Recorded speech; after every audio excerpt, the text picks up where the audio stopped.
ও আল্লাহ, আল্লাহ রে, ও আল্লাহ রে, আল্লাহ আমি টিকিট কাটে, আল্লাহ, আল্লাহ রে। আমি বললাম এ ধরনের ব্যবস্থাপনা থাকলে আমি এই ঘটনার তীব্র নিন্দা ও প্রতিবাদ জানাই।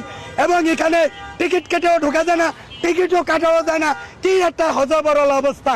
সুতরাং সুতরাং টিকিট কেটে আমি ঢুকতে পারলাম না। আল্লাহ গো, টিকিট কাটে ওরে আমার ভাই বোনেরা ঢুকতে পারে নাই। আল্লাহ, ও আল্লাহ, আল্লাহ রে, ও আল্লাহ রে, আল্লাহ আমি টিকিট কাটে, আল্লাহ, আল্লাহ রে, আল্লাহ আমি টিকিট কাটে, টিকিট কাটে, টিকিট, টিকিট কই, টিকিট কই, টিকিট, টিকিট করার, টিকিট দিয়ে কি করবো? আরে টিকিট কাটেও ঢুকতে পারলাম না রে। ওরে আল্লাহ রে, আল্লাহ এই দেশে কোনো বিচার হইলো না, হইলো না। আল্লাহ, আপনি কি টিকিট